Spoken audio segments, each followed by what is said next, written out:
I'm Layla, 37 years old, and I've been married to my husband Jimmy for 13 years. Currently, we live together as a family of four, including our daughter, Karen, and my mother-in-law.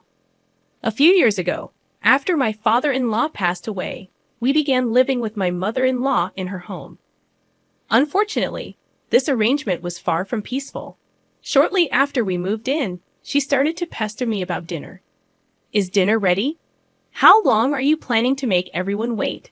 She'd complain as I was cooking, coming into the kitchen, and even tasting the food. This pot roast has no flavor. It's awful, she'd say. I'd reply, I thought I had seasoned it well. She'd retort, how could you taste it and still have it turn out like this? You are really bad at cooking. Jimmy and Karen must feel so pitiful with this food. I'm sorry Jimmy must be having a hard time with such a useless wife. Hurried up and set the table. Despite her constant complaints, she never helped with preparing dinner. In fact, she left all the household chores to me and lounged around during the day. When dinner was finally ready and the whole family sat down to eat, Jimmy and Karen praised the pot roast that my mother-in-law had earlier criticized, saying, this pot roast is delicious, and yeah, Mom, it's tasty. Then, my mother-in-law said, yes, indeed, the seasoning is just right, completely contradicting her earlier criticism. Despite her harassment and nasty commands towards me, she always spoke kindly to Jimmy and Karen, probably not wanting them to dislike her. Layla is really good at cooking, she'd say in front of them. Today, Layla did all the housework, considering my health. She is truly a capable wife. Isn't that right, Layla? In truth, my mother-in-law had just forced all the household responsibilities onto me. As I attempted to deny it, my mother-in-law kicked my leg under the table where no one else could see. Despite her blatant attitude, Jimmy thanked me with a beaming smile, believing that I was always kind to his mom, although it couldn't be further from the truth. I couldn't hide my bewilderment, but Jimmy remained blissfully unaware of the harassment. He genuinely cared for his mother-in-law, and after his father-in-law passed away, he became even more concerned for her well-being. I couldn't bring myself to speak ill of my mother-in-law to Jimmy, who loved her deeply. My fondness for her also prevented me from confiding in anyone about the situation. When it was decided that we would live with my in-laws, Karen, our daughter, was delighted. She loved her grandma, and they were very close, always playing and taking baths together. Mother-in-law's harassment escalated when I came back from shopping one day and found the room in disarray. Mother-in-law, what happened? Why is everything in such a mess? I asked, genuinely surprised. She replied smugly, I couldn't find something, and before I knew it, it became a mess. I knew the house wouldn't be turned upside down just from looking for something. It was clear that she had done it to harass me. Sorry, I'm going to dinner with friends now. Cleanup's on you, she said, leaving me to deal with the aftermath. As expected, I ended up spending the entire day cleaning, unable to focus on anything else. When mother-in-law returned home, she remarked, laundry, dishes, cleaning, none of it's done, making it clear that her intent was to torment me. I clenched my fists, suppressing my anger at my mother-in-law's taunts, and quietly continued with the housework. Hurry up or everyone will come home. If Jimmy realizes what an incapable wife you are, he'll surely divorce you. She sneered, never lifting a finger to help, only rushing and nagging me incessantly. As dinner remained far from ready, my frustration grew. In the end, dinner was late, and Jimmy asked, looking concerned, are you feeling ill? No, it's not that. But, I started to explain. But when I glanced at my mother-in-law, she was glaring at me, a silent warning not to speak up. Today has been a bit hectic, I said weakly. Oh, I see. I'm sorry. No, it's totally fine. Jimmy reassured, his kindness shining through. Mother-in-law, however, didn't find his understanding amusing. Instead, her daily harassment towards me intensified. Lately, it wasn't just about me. She began interfering in Karen's affairs too. You two seem to be trying to get Karen into a private middle school, she accused. Yes, we are. Is there a problem with that? I countered. It's cruel to make her study late every night for exams. Stop it right now. We are not forcing her to study against her will. Karen herself wants to go to a private middle school. Kids should play and have fun. There's no need to force them to study now, I defended.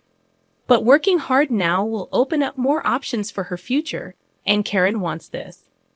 We're not forcing it on her, I insisted, standing firm against her accusations. Recently, as Karen had been studying late into the night and attending tutoring sessions, our family time had decreased noticeably, and my mother-in-law seemed displeased. Give up on the middle school exams. It's a waste of time, she commanded one day. I couldn't hold back my anger at her disregard for Karen's feelings and her selfish remarks. Isn't it normal to support Karen when she wants to do this? I retorted, surprising my mother-in-law, as I had never talked back before. Karen's exams have nothing to do with you, mother-in-law. Frustrated and feeling like arguing would lead us nowhere, I left, declaring, enough of this. I'm going to pick up Karen. Mother-in-law continued to harass me in front of Jimmy and Karen, seemingly unable to let go of the fact that I had talked back. During dinner that day, she criticized the meal, saying, "Today's dinner looks plain. Is this all we have?" Jimmy, unable to stay silent any longer, snapped at her. "Come on, Mom, don't complain about the meal that Layla made." His anger startled mother-in-law, and she quickly backpedaled, saying, "Oh, I'm sorry. That's not what I meant to say." Not wanting to escalate the situation, I brushed it off with, "It's fine." After dinner, while I was washing dishes, mother-in-law approached me and muttered, "Remember this," before retreating to her room. From then on, every day was filled with fear, wondering what she might do next. Then, one day, it was the day of Karen's acceptance announcement. We nervously headed to the venue. When we checked the bulletin board, Karen's number was clearly written there. "You did it, Karen. Awesome. You got accepted. Yay!" We were all overjoyed. Karen had been studying tirelessly for months, and thanks to her relentless efforts, she had passed the middle school exams. "We have to celebrate today," I exclaimed. "Karen, what would you like to eat?" "Steak," she replied, her absolute favorite. "Should we order delivery then?" I suggested, and everyone cheered in agreement. On my way home, I called the steakhouse and ordered a luxurious steak for delivery. We also decided to buy a cake, so I made a small detour, asking my mother-in-law to receive the steak delivery at the house. When I called her, she said, "Understood, I'll take care of it." Due to various detours, we were completely past lunchtime by the time we got home. We were all hungry and eagerly anticipating the steak. "I'm starving. I want to eat the steak now," Karen exclaimed. "You're right. We're late. The steak should be here. Let's eat plenty, okay?" I reassured her. Upon our arrival home, we bumped into mother-in-law's friends as they were leaving. They all said in unison, "Thanks for the feast," and left, leaving me puzzled.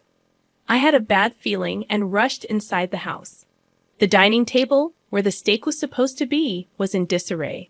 I asked mother-in-law, "Did you eat the steak?" "Ah, if it's a delivery steak, I enjoyed it with my friends at a luncheon." "You'll pay for it later," she replied defiantly. "What are you doing?" I yelled, utterly shocked by her audacity. "You're probably planning to order delivery and slack off from housework. I won't allow that," she retorted, completely unapologetic. This was supposed to be a celebration for Karen's success, and I had informed mother-in-law in advance that today was Karen's exam acceptance announcement. It seemed she had forgotten, which explained her thoughtless actions. When Karen and Jimmy arrived late, Karen, having overheard our conversation in the corridor, was in tears. "Grandma saw me," she said, her voice choked with disappointment. Karen had been excited to share the news with her grandmother quickly, but it seemed inconceivable to her that her own grandmother had forgotten such an important day. "Mother-in-law, today was Karen's middle school acceptance announcement. How could you forget such an important day?" "That's awful," I exclaimed, feeling a mix of anger and disbelief at her callousness. Mother-in-law seemed unable to hide her agitation, her lack of remorse only deepening our disappointment in her. Why today, Layla? Why didn't you tell me earlier? Mother-in-law's voice trembled with a mix of surprise and guilt. I did tell you, I replied, my anger overshadowed by disappointment. I felt a strange certainty that left me too numb to be furious. Karen had worked hard and earned her acceptance. We had planned to celebrate by indulging in her favorite steak, but mother-in-law had eaten it with her friends, oblivious to the significance of the day. I called you about the delivery, didn't I? I challenged, hoping for some explanation. Mom, did you do it on purpose? Jimmy's voice carried a mix of hurt and confusion. Mother-in-law's face grew paler, her attempt to find an excuse faltering. I had suspected her harassment for a while, but now it seemed Jimmy was starting to understand too. Without a word, she approached Karen, offering a weak apology and suggesting we all go to the steakhouse, insisting she would pay. Karen's response was sharp and unforgiving. I hate Grandma, she declared, pushing mother-in-law away and fleeing to her room. Witnessing her granddaughter's rejection seemed to stun mother-in-law. She stumbled, falling to the ground, unable to comprehend the magnitude of being despised by someone she loved so dearly. After that, I confided in Jimmy about the ongoing harassment, my heart heavy with the burden of secrecy. Why didn't you tell me sooner? He asked, a mix of guilt and concern in his eyes. I couldn't say anything when I thought about you and Karen, I confessed, regret coloring my words. I'm sorry for forcing you all this time, he said, his voice heavy with remorse. You don't have to endure this anymore. Jimmy suggested we move to escape the constant torment. Karen also expressed her desire to live away from mother-in-law, providing us with a reason to leave without hesitation. On the day we moved, while I was packing, mother-in-law entered the room, her eyes reflecting sorrow and desperation. Are you really leaving the house? She asked, her voice breaking. Yes, you must be glad to be away from me, she continued, her words heavy with self-pity. I don't exactly hate you, I replied, my voice tinged with exhaustion. Can you please leave? You're in the way of my packing.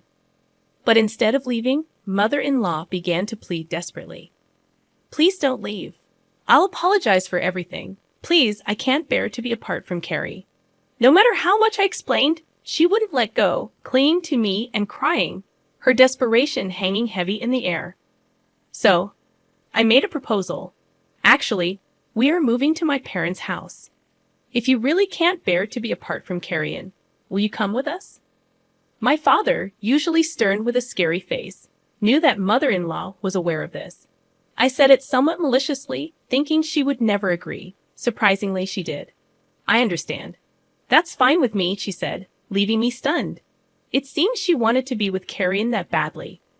I agreed to live together since she wouldn't harass me in front of my parents, and if she did, I could report it to my father.